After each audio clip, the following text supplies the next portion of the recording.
حضرت ابو ہریرہ رضی اللہ تعالیٰ عنہ فرماتے ہیں کہ رسول اللہ صلی اللہ علیہ وسلم نے فرمایا ان اللہ یقول یوم القیامہ، قیامت کا دن ہوگا، اللہ تبارک و تعالی قیامت والے دن فرمائے گا، حدیث قدسی ہے، قال رسول اللہ صلی اللہ علیہ وسلم ان اللہ یقول یوم القیامہ یا ابن آدم مرضت فلم تعودنی، اے اللہ کے نبی صلی اللہ علیہ وسلم فرما رہے ہیں کہ اے میرے امتیو، اللہ فرمائے گا قیامت والے دن، اے ابن آدم، اے انسان ایک بات بتا، میں بیمار ہوا تھا، رب پوچھ رہا ہے بندے سے، میں بیمار ہوا تھا،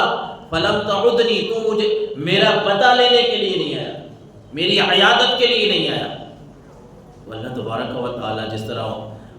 آگے آقا کریم علیہ السلام نے فرمایا کہ رب تو ان باتوں سے پاک ہے، تو بندہ عرض کرے گا یا ربی کیف اعوذک وانت رب العالمین، اے اللہ، یا اللہ تو سارے جہانوں کا پالنے والا ہے،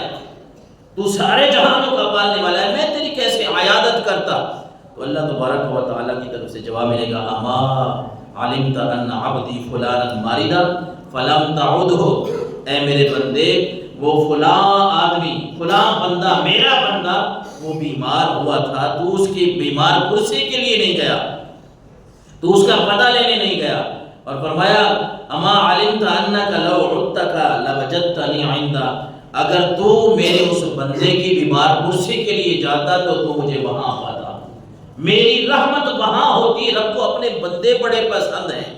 اگر ان کو تکلیف آتی ہے تو اللہ تبارک و تعالیٰ کو یہ بات پسند نہیں ہے، یہ اس کے قاعدے اور قانون میں تو ہے کہ بندے کے اوپر آزمائشیں آتی ہیں، تکلیفیں آتی ہیں، لیکن یہ بندے جو اس کو ماننے والے ہیں یہ اس کو بڑے پسند ہیں۔ تو اللہ بندے سے پوچھ رہا ہے کہ میں بیمار ہوا تو مجھے پوچھنے نہیں آیا،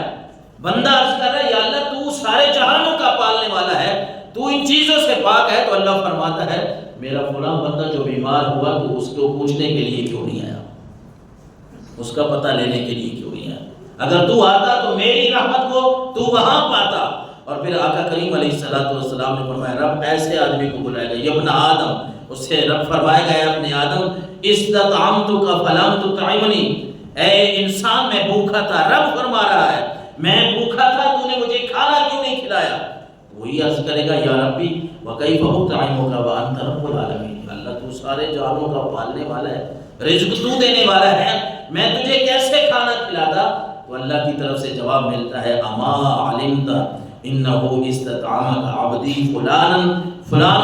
تطعمہ، اے میرے بندے میرا فلاں بندہ اس نے تجھ سے کھانا مانگا تھا، تو نے انکار کر دیا تھا، اسے کھانا نہیں کھلایا، اما علمت انہ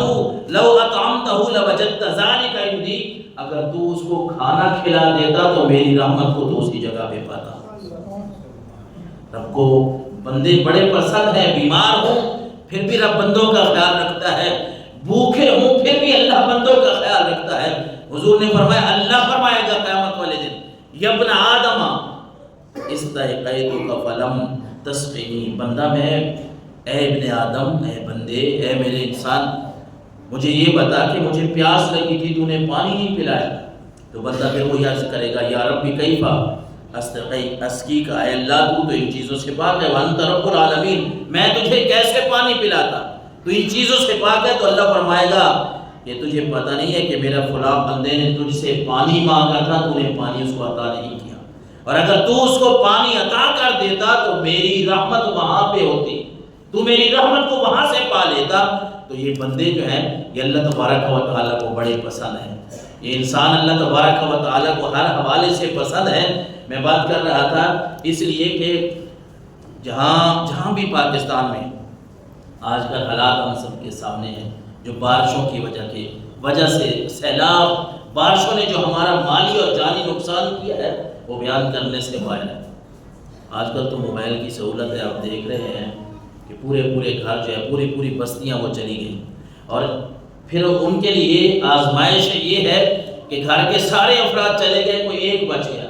کوئی دو بچ گئے، بچے چلے گئے ہیں، بڑے بچ گئے، اچھا کسی گھر کے بڑے چلے گئے ہیں، بچے بچ گئے ہیں۔ بندہ جب ایسی باتوں کو دیکھتے ہیں نا، ایک گونگے آدمی کی ویڈیو مجھے کسی دوست نے بھیجی ہے، وہ اشاروں میں بتا رہا تھا انسان کا جگر جو ہے وہ پھٹتا ہے کہ بس میں ایک ہی بچا ہوں، میرے سارے گھر والے چلے گئے۔ آج ایسے مسلمانوں کے ساتھ کھڑے ہونے کا وقت ہے،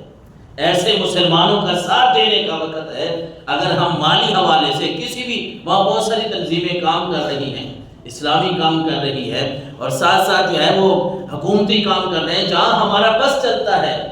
ہم چاہے 10 روپے سے لے کر جتنی ہم مدد کر سکتے ہیں آج ہم ان مسلمانوں کے ساتھ کھڑے ہوں، ان کی مدد کریں۔ آج ان کی مدد کریں گے، کل ہو سکتا ہے اللہ نہ کرے ہمارے ساتھ کوئی ایسا مسئلہ بنتا ہے تو اللہ تبارک و تعالیٰ کا کوئی بندہ تو ہماری مدد کے لیے بھی تیار ہو جائے۔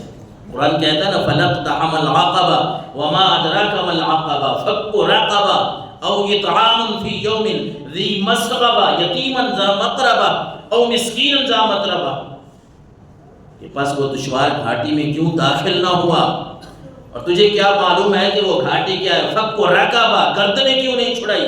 او اطعام فی یوم ذی مسغبہ یتیما ذا مقربہ، بھوکے جو بندے بھوکے تھے ان کو کھانا کیوں نہیں کھلایا، جو یتیم تھے ان کے پاس خاک نشین کیوں نہیں ہوئے، مسکینوں کا خیال کیوں نہیں رکھا۔ یہ پوچھا جائے گا مسلمان سے۔ جو میں کہہ رہا تھا نا کہ ہم تربیت یہ کر رہے ہیں بچوں کی کہ بس اپنا جی خیال رکھیں، دوسروں کو چھوڑیں، اپنا پیٹ پالیں۔ میں کہہ رہا ہوں جو برے لوگ ہیں ان کی وجہ سے آپ اچھوں کو تو نہیں چھوڑ سکتے۔ اگر آپ کے رشتہ دار، میرے رشتہ دار، ہمارے پڑوس کی کوئی برے ہیں اور آپ ان سے تعلقات وہ اس حد تک گرے ہوئے ہیں کہ آپ شرعی حوالے سے ان سے نہیں رکھ سکتے تعلقات، تو کم از کم اپنی اولاد کو یہ تو پیغام دیں، ان کی تربیت کریں کہ اگر کوئی مسلمان کسی جگہ پہ پھنس جائے نا تو صرف ویڈیوز نہیں دیکھنی بلکہ ان کی عملی مدد بھی کرنی ہے۔ صرف یہ نہیں کہنا کہ ہے نقصان ہو گیا ہے، بلکہ جس طرح انصار مدینہ نے، صحابہ کرام نے، کہ آپ کے سامنے، میرے سامنے، ہم سب کے سامنے جو عملی کام کر کے دکھایا تھا کہ مکہ المکرمہ سے جو بھی صحابہ کرام نے خالی ہاتھ آئے تھے، لیکن انہوں نے اپنے گھر بھی دیے، اپنا مال بھی دیا، اپنے باغ بھی عطا کیے، اپنے رشتے بھی دیے۔ وہی مسلمان تھے، ایک لحاظ سے ان کے لیے آزمائش تھی تھوڑی، لیکن پھر وہی مسلمان ہے کہ اللہ تبارک و تعالیٰ نے ان کے گھر بھی بسا دیے، ان کا روٹی پانی کا انتظام بھی اچھا ہو گیا۔ تو مسلمان جہاں بھی رہتے ہیں، مسلمانوں کا آپس میں اتفاق اور اتحاد، مسلمانوں کی مدد کرنا یہ سب کے اوپر فرض ہوتا ہے۔ جہاں انسان پہنچ سکتا ہے، کسی طریقے پہ پہنچا سکتا ہے، بات تو کرنا چاہیے۔ اللہ